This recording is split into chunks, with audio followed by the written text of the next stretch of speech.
Leader.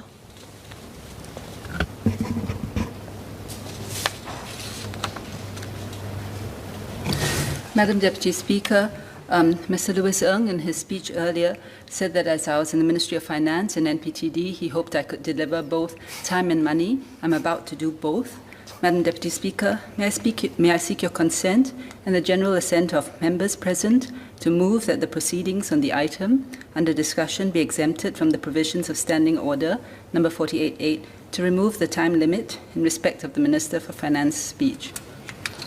I give my consent. Does the Leader of the House have the general assent of honourable members present to so move? Leader, please proceed. Madam Deputy Speaker, I beg to move that the proceedings on the item under discussion be exempted from the provisions of Standing Order number 48.8 in respect of the Minister of Finance speech. The question is as moved by the Leader of the House. As many as are of the opinion say aye. To the contrary say no. I think the ayes have it. The ayes have it. Minister for Finance.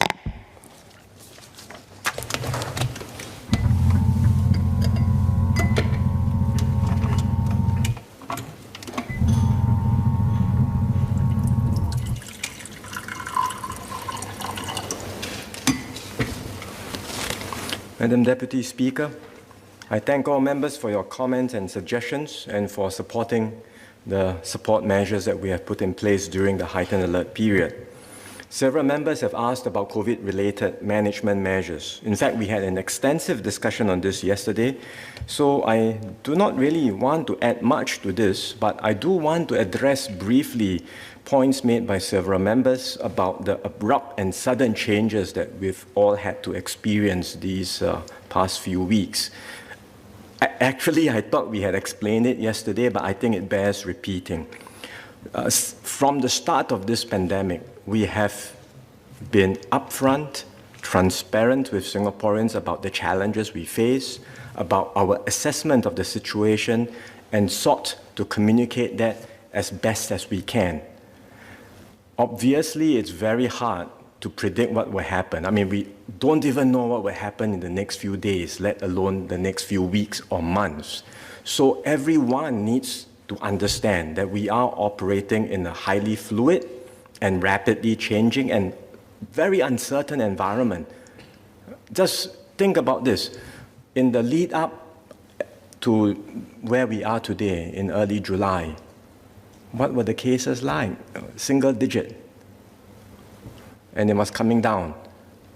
11 July, 0 cases for the first time in quite a long while. Any risk dashboard would tell you things are okay, and we would be able to move forward to open confidently. Then what struck? We had the KTV cluster. No warning, no early indicator, but it struck us. But based on our assessment of the KTV cluster then, we felt it was still possible to proceed, but perhaps slow down the pace of opening. And therefore, we put in place the 5-2 rule, which we talked about yesterday. But shortly after that, we had the Jurong Fishery Port cluster. And our assessment of that cluster, that this was much, much more serious. The cases were already in the community through our markets, our hawker centers. There was heightened risk of exponential spread, and our vaccine coverage at that time was not adequate. And that's why we decided at that time that we had to return to phase 2 heightened alert. I think if you look at the facts today, I am fully convinced that that was the right judgment call. Look at where we are today. Up to now, the KTV cluster has had 245 cases, including 2 cases today. The Jurong Fishery Port cluster has had 902 cases, including 36 today. That's about 4 times the size of the KTV cluster, and it is still growing. Let's look at the cases of hospitalization and those who are very ill, because as we said, that's also an important indicator. And that has gone up by 3.5 times in the past week alone, from 5 in July, yes, it's a low base, from 5 in July to 18 yesterday. If we had not done the heightened alert, the outcomes would have been far worse. Remember, we still have 200,000 seniors above 60 who are not vaccinated. Are we prepared to live with an outcome where many of them fall sick and even succumb to the illness? Is that something we want to see happen in Singapore? So it is a very difficult decision, we understand. I know everyone is frustrated about the measures. Sure, the minute I announce something, I get it on my inbox already. I fully understand, but I hope members in this House understand too. We've tried very hard to explain to all of you in the hope that you too understand what an important, difficult, but necessary decision this has to be, so that you too can do your part as responsible members of Parliament in a crisis and pandemic like this, to explain to your residents, to your constituents, who, yes, I understand, are frustrated, are upset, explain why we had to do this. Difficult, but necessary. And as I said yesterday, we will monitor the situation. We know that hospitalization and ICU happens with a lag, so we'll see what happens in the next few days with the ICU cases and the cases of those who are severely ill. We will look at and see if we can continue to keep the cases under control. Fortunately, as of now, it doesn't look, case numbers are still high, but it doesn't look like the numbers are rising exponentially. And so if the overall situation, as I said yesterday, cases, clusters under control, hospitalization rates, ICU rates remain acceptable and stable, at the midterm of our heightened alert, which is coming soon, we will review and we will consider some easing for vaccinated persons only. And then I mentioned the next milestone comes in September, when we will reach 80% of people in Singapore receiving 2 doses, and hopefully similar coverage for our seniors aged 70 and above, and then we can make the next move of easing. So that's already revealing some sense of what roadmap one can expect. It's not all the details, because we are still fleshing out details around specific measures and potentially next steps after September. And as I said, when we are ready, when we have more information, we will certainly share this with Singaporeans, recognizing that as we open up with a higher vaccination coverage, our focus will change, and we will shift our focus, not just looking at daily infection cases, but paying more attention to those who are hospitalized and in ICU. That would be the more salient consideration. And based on that shift, hopefully then, if we see more cases rising, emerging as we open, we can have some confidence. So long as hospitalization and ICU cases remain stable, we can have some confidence that we hopefully will not have to go back to heightened alerts again. So long as I said, important qualifier, so long as hospitalization and ICU cases remain stable and acceptable at an acceptable level. But we know that we cannot rule out things from worsening. We know that we cannot rule out the risk of new variants coming, that you may have a more severe outbreak, more people hospitalized, and therefore we have to be prepared. We may have to put in additional restrictions down the road. Hopefully, not like what we had gone through over these past few weeks and months, but that's the uncertainty that we all have to face, and we all should face it together, recognizing that this is a collective, this is something we all have to deal with during this pandemic. I would certainly not like to have to impose restrictions again if I can help it. But if the situation worsens to such an extent where hospitalization and ICU cases go up, I think despite our high vaccine coverage, perhaps because of a new variant, then I think we have to understand these are the risks and why we may have to put in place such measures. So I hope this explanation will give everyone a better sense of understanding, appreciation of why we did what we did and what to expect. We have shared as much as we can up to now, and as I said, when further details are ready, we will share more. Many of you also have suggestions on other COVID-related sort of measures that you think might be adjusted, and I want to assure you that the MTF will continue to study all these suggestions carefully as we review and update our strategies. Several members offered suggestions in other areas like childcare and workplace fairness. These will require careful study by the relevant ministries and will be considered and addressed on other occasions, so I don't propose to dwell too much on them. In my response today, I would like to touch on two broad areas that members have raised. First, how we are helping workers and businesses to ride through this period of heightened alert. And second, how we are preparing for the next phase and gearing up for a post-pandemic world. Let me start with the immediate support that we are giving. Our support measures, as all of you know, will cost more than $2 billion throughout this heightened alert period since May. Essentially, we have tried to reallocate as much as we can from the existing budget to avail funds for the support measures. And based on the amount available for spending, we then had to carefully design the measures to meet the needs of businesses and workers who are most affected. We also took into consideration the strong base of existing measures that have already been rolled out in previous budgets and which are still in place today. They include the wage credit scheme, which continues to support businesses who provide wage increases to their Singaporean workers, the SMEs Go Digital program, and the SG United Jobs and Skills package. All of these schemes, programs, measures, already part of the baseline, part of the existing support, and the vast majority of the support, in fact, goes to SMEs.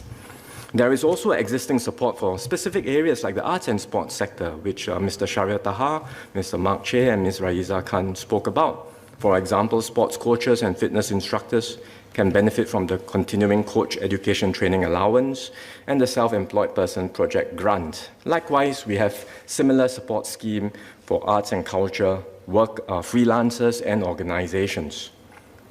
Where access to credit is concerned, we had earlier extended measures like the temporary bridging loan program and the extended support scheme standardized to enable SMEs in affected sectors to defer principal payments on their eligible loans. I heard just now suggestions from Mr. Donwy and Mr. Edward Chia to enhance some of these schemes and to extend the moratoriums for the loan schemes. For now, the MAS and our economic agencies assess that the credit market remains healthy and the current support measures are sufficient. But we will continue to monitor the situation closely and we will review the need for any adjustments. Meanwhile, our local banks are proactively reaching out to SMEs to provide relief and restructuring support based on their circumstances. I also recognize that cash flow is a major concern for many SMEs, and several members highlighted this. I think Ms. Hertingru, Mr. Edward Chia, and others. So we will strive to push out the support as fast as we can. We will do so within our operational limits while ensuring accuracy and good governance. In fact, government assistance is now flowing such that there is cash flow support to businesses throughout the year. To illustrate, eligible firms have been receiving quarterly job support scheme payouts, JSS payouts, since April last year, with the most recent paid in June. And the cash payout under the rental support scheme will be paid out soon in August, before the next JSS payout in September. So we try to ensure a steady stream of cash payouts to businesses. There may be businesses or workers who do not meet the qualifying criteria of some of our schemes. And that's why we have the COVID-19 Recovery Grant Temporary to cater to individuals who may not fit into any of our schemes. So, for example, hawkers in coffee shops, they may not qualify for the Market and Hawker Relief Fund, but they can apply for the COVID-19 Temporary Recovery Grant Temporary, and we will help them through that avenue. We are also helping these hawkers through rental rebates, to get on board or to support them through the online delivery platforms and many other ways. Likewise, we also consider businesses who are badly affected but may not fall neatly into specified specified SSIC codes, because these are the codes we use to determine which category the business is in, and then we would disburse the JSS payouts. The codes may not accurately reflect the kinds of business activities that the firm is involved in. So since the inception of the job support scheme, we do consider appeals from businesses. In fact, we have extended GSS support for close to 6,000 companies through such appeals. And companies that many members talked about, those who are suppliers, vendors to F&B, retail, event companies doing local events, all of these, if they appeal, have been successful. So if you know of such cases, you can let MOF know. You can appeal through IRAS, and we will look at each case on its own merit. Likewise, agencies do exercise flexibility in the implementation of the different schemes. With regard to the COVID-19 recovery grant, for example, Ms. Jessica Tan and Mr. Sharil Tahat asked about more flexibility for those with extenuating circumstances, flexibility around the income loss or AV criteria. And again, agencies will look at each case and consider it on a case-by-case basis. On rental relief, I recognize the difficult issues faced by landlords and tenants, as Ms. Jessica Tan highlighted. I mentioned this in my statement yesterday, and perhaps it's worth repeating the principles for intervention. The starting point is the sanctity of contract. We do not lightly intervene, and we do so only in specific situations and in a carefully scoped manner. This is also in line with Mr. Cheng Sing Yao's caution that we should not create the impression that such interventions are now becoming the norm. So the Ministry of Law is carefully considering the eligibility criteria and details of the framework, which they will announce in due course. Ultimately, landlords and tenants have a symbiotic relationship where both parties do well or conversely do poorly together. So it's important to keep lines of communication open to ensure constructive discussions. And that's why we now have the Fair Tenancy Industry Committee that facilitates this by bringing together key representatives from Singapore's landlord and tenant communities to discuss issues related to retail lease agreements. Several members, including Ms. Janet Ang, Mr. Edward Chia, Mr. Don Yeo, had suggestions on quite a wide range of measures. We will study these options for future support if necessary. But as many have also highlighted, the best way to help our businesses is to allow them to resume their operations and get their top line back again. And that remains our priority. When we do so, and when we start to reopen our economy, reopen our borders, the manpower inflow will also resume. This will then address concerns about acute labor shortages in sectors like construction, marine, and process. I think a point that Ms. Janet Ang and Mr. Melvin Yong highlighted. Meanwhile, as these members have noted, we have started several pilots to bring in migrant workers who will adhere to strict testing protocols in their home countries, and then we bring them in safely. And we will explore expanding these pilots to facilitate worker inflow in a safe manner. But Mr. Melvin Yong asked about numbers. I don't have any concrete numbers with me, but obviously the numbers are not going to be very large at this stage. It will take time to do this in a safe and sustainable manner. And that's why, to Associate Professor James Lim's question, it's not possible to do these projects this year. It's not because of financial issues, it's not because of money and then we can borrow and therefore do these projects. It's just that the firms will not have workers. And we do not want to rush to bring in workers and then end up with a large outbreak again. We have to do this safely. And so if we were to do this safely, it has to be done gradually in a controlled manner, making sure that the pilots work first before we can scale up progressively. And that's why our assessment is that these projects cannot be done this year and have to be deferred next year. Ultimately, no one can predict the trajectory of this pandemic. As I said just now, if we continue on our path of reopening, hopefully we can continue it in a continuous manner. But I can't rule out the possibility of occasional slowdowns or even pullbacks. And if we do so, then we have to introduce additional restrictions, and at that stage, we will have to put in place another package to support businesses. If we have to do that, then we will need to find ways to fund such a package. But as Mr. Liang Eng Hua noted, it's becoming harder and harder to do so. You have to squeeze out the next drop of funding. It's not easy. Already with this round, agencies have reviewed their development projects. Due to COVID-19 delays, as I said, it's not possible to do it this year because of manpower shortage. So those delays of project have allowed us to reallocate resources for the current support measures. If we have to provide additional support later in this fiscal year, we will likely need to tighten government spending across both operating and development expenditures to free up resources for such contingency needs. So that's what we would do if we had to do another package within this financial year. Mr. Liang suggested setting up a pandemic economic response fund so you don't have to come to Parliament each time there is a support package. And Mr. Louis Chua, I think, also mentioned something similar with the idea of automatic stabilizers. It may be challenging to set up such a fund this year because we will not have the resources to do so. But it is an idea we can study for the next budget. If we do set up such a fund, we will have to strike the right balance to ensure that Parliament continues to have oversight over the relief measures. Of course, we cannot rule out the possibility that the situation may significantly worsen. And if we were in such a serious and emergency condition, as I said before, we will not hesitate to draw on the full fiscal firepower of our reserves, and we will seek the President's support to do so. Besides dealing with the immediate challenges, we must prepare for the next phase. Life in a post-pandemic world will be different from what it used to be, and we must expect greater uncertainty and volatility.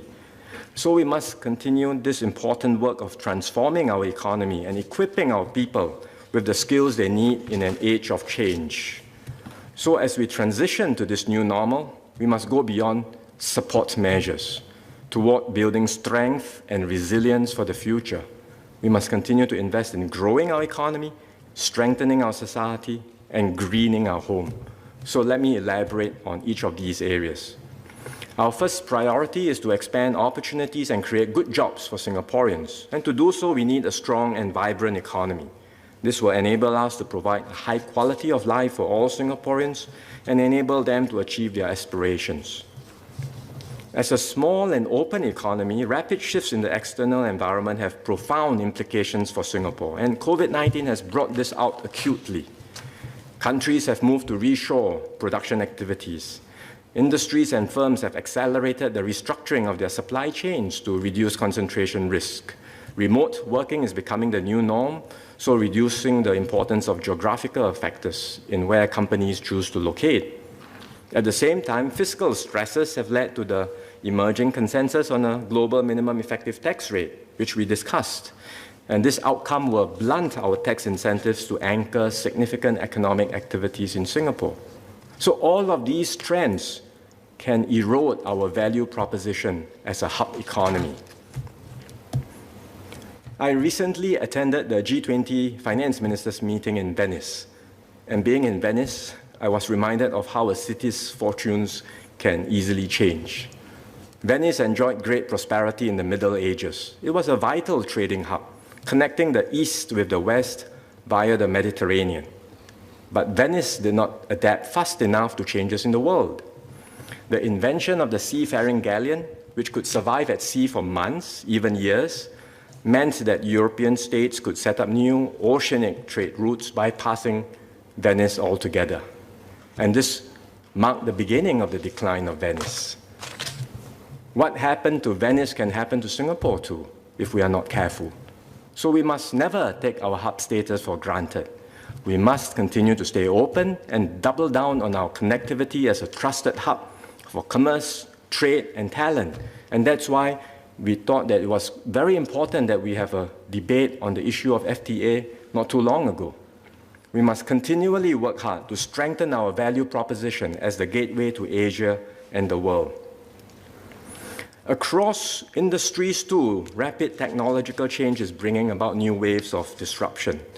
As the global economy recovers, we are seeing increased levels of activities, startup and company formation around the world, powered by new innovation and ideas. And we see this happening in Singapore too, I think a point that Mr. Leon Pereira highlighted just now. We will strive to anchor and nurture more of such activities in Singapore. Likewise, existing companies must be prepared to rethink their business models, strive for new horizons, and push the technology frontier.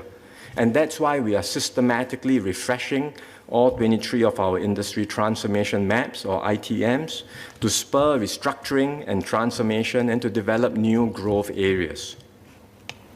Take the example of the aerospace industry. It's been badly hit by the pandemic, but at some point demand will return and the industry will recover. However, at that time, the future of the industry may be different. For example, we are seeing a shift towards sustainable aviation fuels.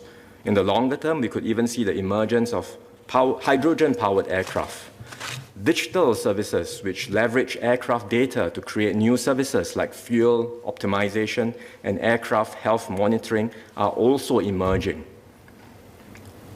Now, we start from a position of strength with an established base of engine maintenance, repair, and operations, or MRO activities in Singapore. But we cannot assume that this lead is going to be with us forever. We must actively pursue opportunities to anchor global centers of excellence with new technologies to ensure we remain a global node for aerospace MRO and manufacturing activities.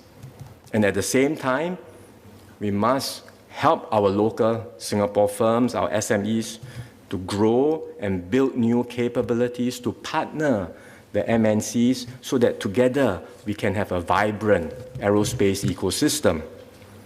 This process of restructuring and transformation is vital to keeping our economy vibrant and strong.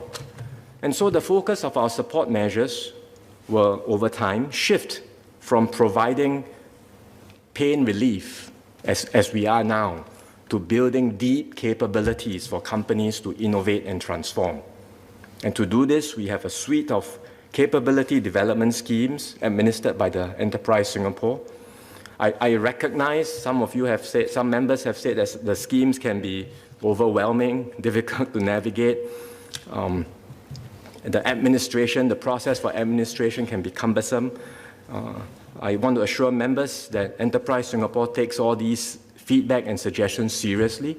They are continuing to improve. For example, we have SME centers, we have the business grant portal, and they will continue to look at the suggestions that members have given to see how we can strengthen our SME sector and help even more of them scale up to new markets overseas. Just as our firms are transforming, we must also envision jobs of the future. And I think many MPs spoke on this, including the Labour MPs, and I thank all of you for your suggestions. And that's why our ITMs are complemented by jobs transformation maps.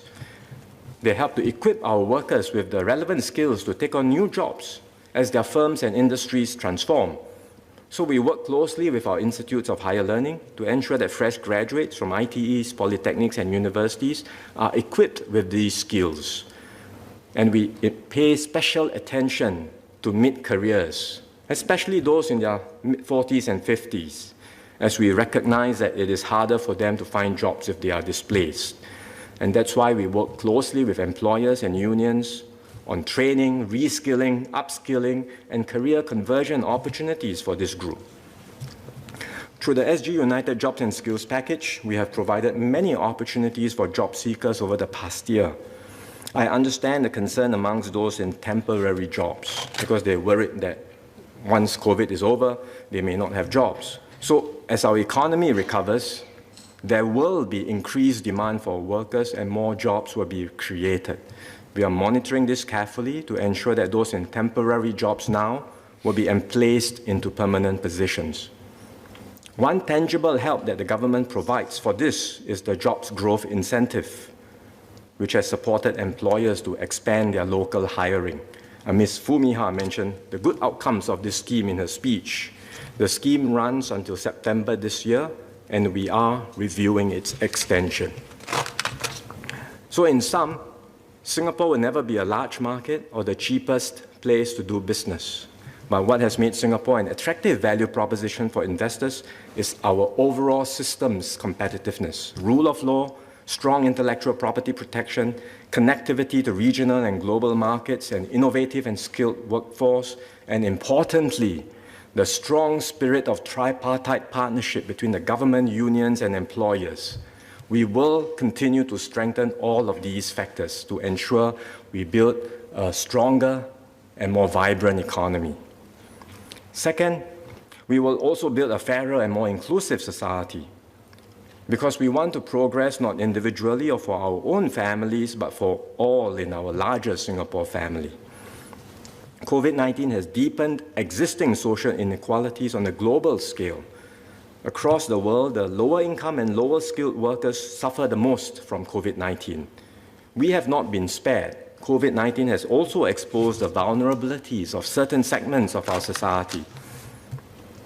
The support that the government has provided to households and individuals during this period have helped to cushion the impact. But beyond the immediate support, we can and we will do more to address the stresses and strains brought about by COVID-19. The government will therefore continue to review our social safety nets, paying attention to groups that have been set back during this pandemic. And let me highlight some areas. For those who become unemployed, our current support goes beyond ComCare or the COVID-19 Recovery Grant. It includes a wide range of active labour market policy measures like job matching and skills training opportunities. We will study how we can provide more help for those who lose their jobs, with continued focus on employment facilitation. And the labour movement will continue to be an important partner in these efforts, as Mr. Abdul Samad and many others has also mentioned. We value also the contributions of our caregivers. We introduced a home caregiver grant recently to defray the cost of caregiving expenses. We will continue to see how we can better support our caregivers together with the social infrastructure needed for an aging population. With the rise of the gig economy, we will examine how we can boost protections and strengthen the financial resilience of self-employed persons. This includes support for skills upgrading and transition to regular employment for those who wish to do so. So these are some of the areas that we are now reviewing. But the journey towards building a fairer and more inclusive society goes beyond redistribution and the provision of social assistance. We all have a part to play to ensure social mobility, opportunity, and importantly, dignity for every worker. We must put maximum effort to help every worker earn a fair wage and be accorded due respect for their contributions. And it is with this in mind that the government, unions, and employers have been collaborating closely to raise the wages and enhance the employability of our lower wage workers, as well as to improve their working conditions. The tripartite work group on lower wage workers, chaired by SMS Zaki Muhammad, is looking at how we can move faster to uplift even more workers in a sustainable and meaningful manner. This includes increasing the number of workers covered by the progressive wage model and offering progressive wages in occupations not covered by the mandatory PWMs. The work group will release its recommendations in due course, and we are confident that these will lead to tangible and beneficial outcomes for our lower wage workers. We will also continue to review the Workfare Income Supplement Scheme, which works hand in hand with the progressive wage model to raise the incomes of our lower wage workers. Helping our workers is a continuous endeavor that cannot be accomplished by government efforts alone. We will partner our unions, communities, employers, and the workers themselves to ensure that we continue to protect the livelihoods of the most vulnerable amongst us. COVID-19 has also taken a toll on our mental well-being, and I assure Dr. Tanya Swam, Ms. Jessica Tan, Mr. Melvin Yong, and Ms. Raisa Khan, who spoke on this issue, that the government takes very seriously the issue of mental health for our people. MOH and MSF have set up a new interagency task force which transited from the COVID-19 Mental Wellness Task Force. It is chaired by SMS Janil, and this task force will bring together the capabilities and capacities of different agencies to coordinate and oversee this important effort. Together with our healthcare professionals and social service agencies, we have stepped up efforts and invested significant resources to enhance the mental well-being of Singaporeans, and we will continue to do so. The focus areas include awareness, prevention, destigmatization of mental health issues, and treatment. And we will also take care of the mental well-being of our migrant workers, which is an issue raised by Mr. Lewis Ng and Mr. Muhammad Fahmi. For all of these work, the government can only do so much alone. We will need Singaporeans to step forward and contribute your ideas, talents, and energies so that together we can do more to help the disadvantaged and vulnerable in our community. Let us rally together to build a Singapore where we develop the full potential of every citizen, where every person is respected and valued, and no one is left behind. Finally, we will build a greener and more sustainable home. We will put sustainability at the heart of our recovery, as Ms. Mariam Jafar suggested just now. Earlier this year, we launched the Singapore Green Plan 2030. This is our national roadmap for a better and greener future. It sets out ambitious sectoral targets to green our living environment, use cleaner energy sources, and be more resource efficient. Beyond 2030, by 2050, we aim to halve greenhouse gas emissions from our 2030 peak with a view to achieving net zero emissions as soon as viable.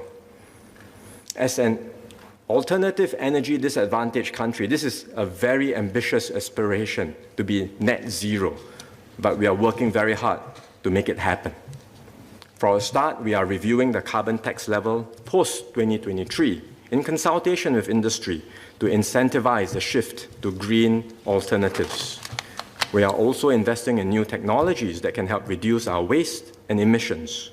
And importantly, all of us must do our part by adjusting our consumption patterns and making changes to our everyday lives. The transition will not be easy, and it is not going to be costless.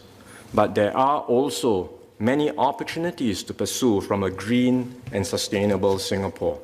Sustainability will be a new growth area because it cuts across different industries. You can have green transport, green buildings, green power, whole range of different new areas to explore. In some areas like renewable power, there will naturally be constraints in how much we can scale up within Singapore. But our firms can export solutions overseas. For example, Sunseap Solar Company is now building the world's largest floating solar farm and energy storage system in Batam. We are also putting in place plans to make Singapore the leading center for green finance in Asia. We can be a hub for the financing of green projects in the region and even worldwide. And we can be a carbon services hub to complement Asia's decarbonization efforts. So it is a difficult transition to make, but there are significant opportunities as well as we enter into the green economy.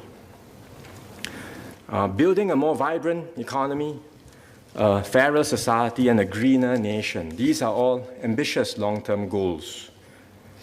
It will take significant resources, billions of dollars, to make these plans a reality. And to achieve that, we need a sustainable fiscal strategy.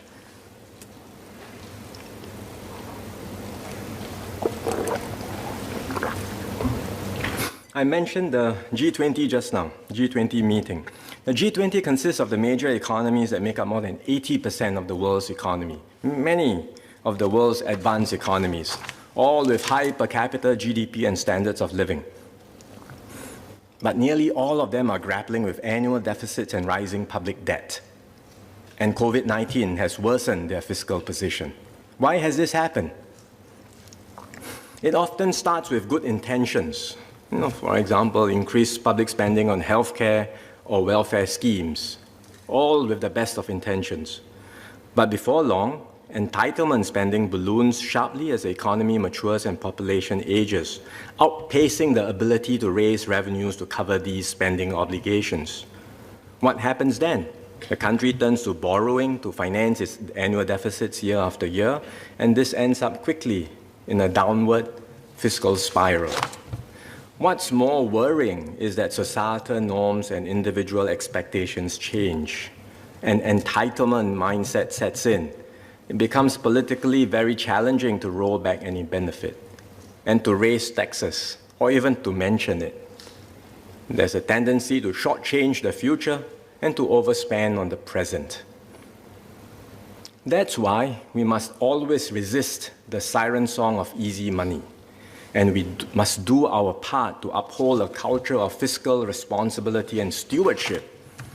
Our constitutional fiscal rules seek to achieve that by imposing strict discipline on how we go about spending and using our reserves.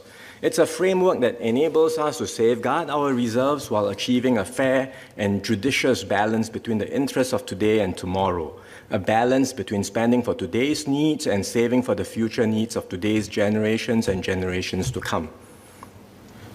Now, it doesn't mean that the rules can never be changed. I've said that before. But we should do so only after very careful consideration and take measured steps. In fact, we debated and amended the net investment returns or NIR framework not that long ago in 2015. We made a considered long-term decision that balanced the needs of present and future generations. The NIR framework would make a very substantial contribution to the government's annual budget, but it was not meant to cover every funding need. Therefore, we should not, at the first sign of need, push for changes in the rules now just to take the easy way out and avoid having to raise tax revenues to meet our growing recurrent expenditure needs. That would not be the responsible thing to do. As Mr. Liang Eng-hua and Professor Hun Hian-Teck both highlighted, we will have to raise revenues in order to meet our rising expenditure. Rising expenditure for very meritorious reasons, for all the things that we talked about, our economy, a fairer, inclusive society, a greener nation. But in deciding the timing of any tax increases, including a GST rate increase, the government will take into account our fiscal needs as well as the prevailing economic conditions. Mr. Yip Hon Wing and Mr. Louis Chua suggested that maybe the government could consider other taxes instead of GST. The truth of the matter is that we need both. The GST rate increase is largely to fund higher spending in healthcare, especially as our population ages. It reflects the support we aspire to provide for every Singaporean, better healthcare for our elderly and for ourselves as we grow old. And because these are broad-based needs, we should fund them using a broad-based tax like GST. That's appropriate and that's responsible. In fact, even with a 2 percentage point GST increase, we will not be able to cover all our projected healthcare spending needs. As such, we have been increasing other revenue sources over the years, be it income tax, property tax, or buyer's stamp duty, and we will continue to review these and other tax options for the future. I should just make a point of clarification. It's a slightly technical, but Mr. Louis Chua just now mentioned that SMEs contributed 29% of corporate income tax, but accounted for just 9% of accounting profit. So the suggestion is that SMEs pay disproportionately more in tax than non-SMEs, because 29% of corporate income tax, but just 9% of accounting profit. But this comparison is in fact not correct, because firstly, when we look at accounting profits for all companies, it includes profits and losses. It's the bottom line. It's a summation of the bottom line.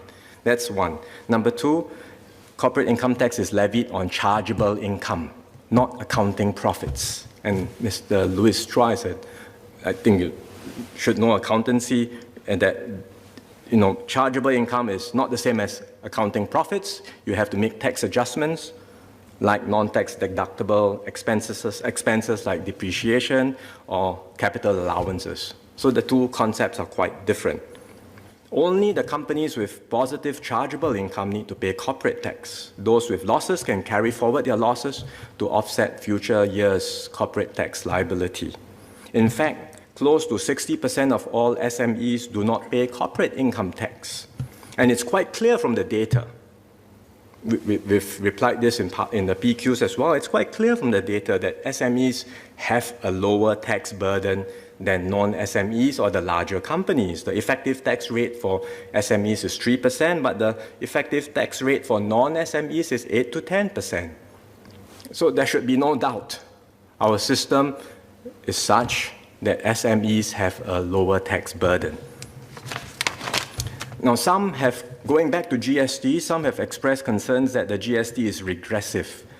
But again, we cannot look at GST in isolation. Our GST system is unique in that it is tied to a permanent GST voucher scheme where we offset the GST for lower income Singaporeans, and we also absorb GST for publicly subsidized healthcare and education. And as part of the upcoming increase in the GST rate, we have set aside $6 billion for a temporary assurance package to cushion the impact for all Singaporean households, with lower income households to receive more. In addition, we will enhance the permanent GST voucher scheme. So not just the temporary, but the permanent layer to strengthen support for lower to middle income Singaporeans. So concerns about regressivity have been mitigated and will continue to be as we plan for the GST increase.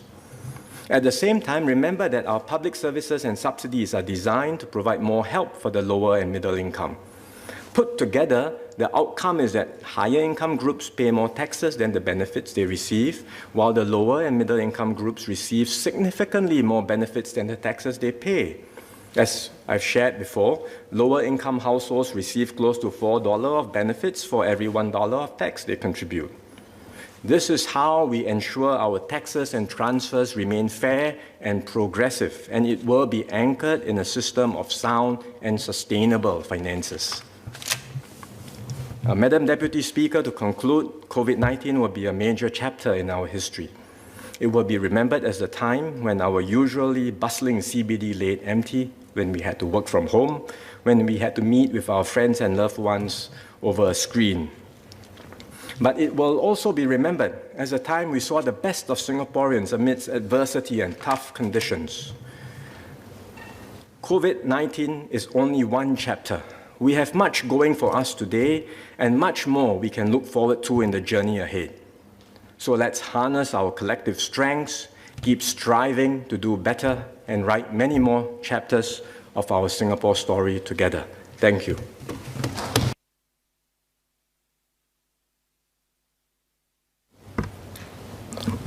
Any clarifications? Mr. Dennis Tan.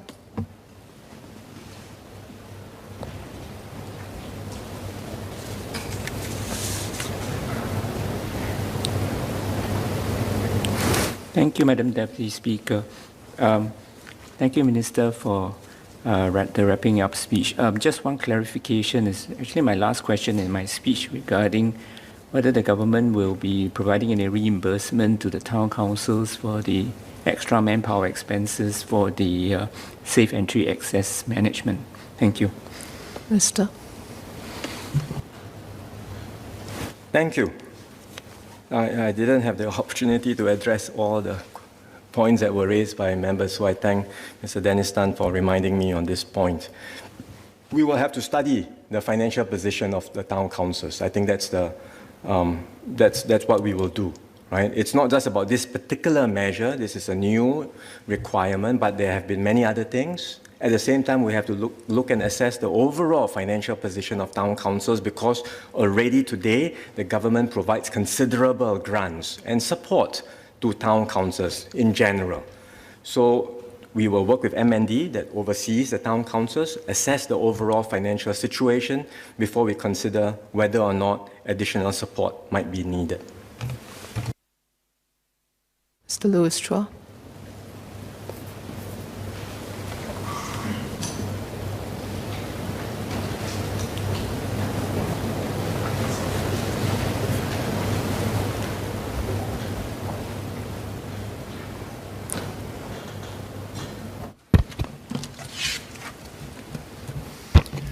Thank you, Madam Deputy Speaker. I thank Minister Lawrence Wong for sharing some clarifications on the numbers. And I was just wondering if Minister will be able to share with us the breakdown in terms of the chargeable income as broken down between your SMEs and non-SMEs. And I think that will also give us a better understanding. So as Minister shared, there is a difference between your statutory income, assessable income, and as well as chargeable income. So having this additional information, which I also note that Minister shared in my other PQ yesterday, I think that will help us to understand the numbers better.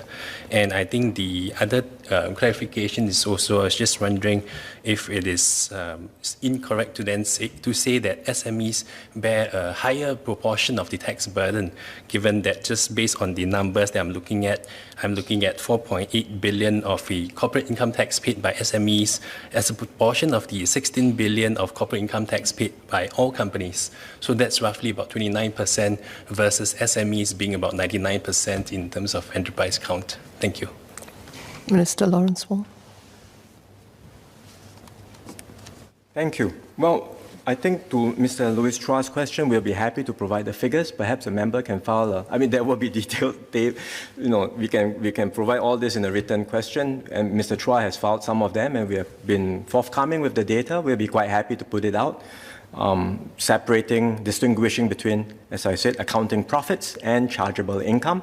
And then we can do a more detailed analysis then to see what the relative shares of tax burdens are between SMEs and non-SMEs. But the main point we come back to the main point. Effective tax rates for SMEs are much lower than the effective tax rates for non-SMEs in Singapore. That's a fact.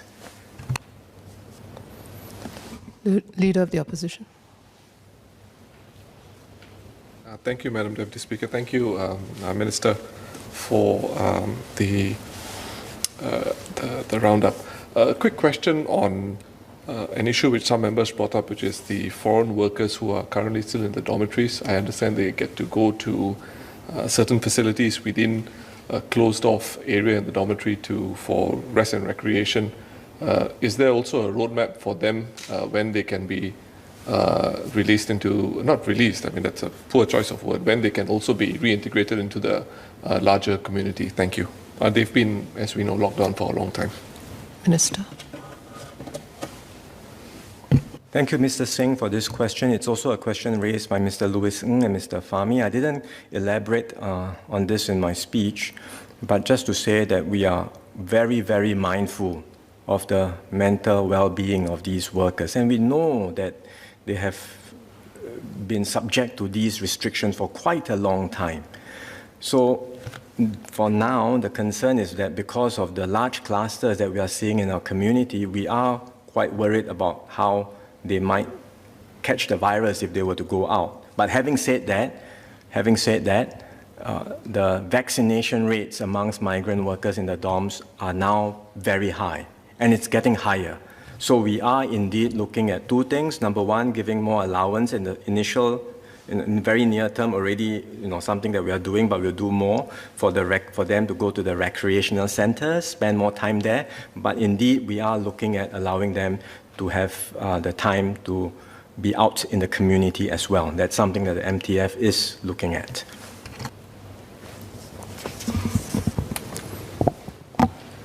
Pursuant to the Standing Order number 44-2, the motion to consider the ministerial statement on the support measures for Phase 2 Heightened Alert and Phase 3 Heightened Alert delivered on the 5th of July 2021, and the motion to consider the ministerial statement on the support measures for Phase 2 Heightened Alert delivered on 26 July 2021 lapsed at the conclusion of debate.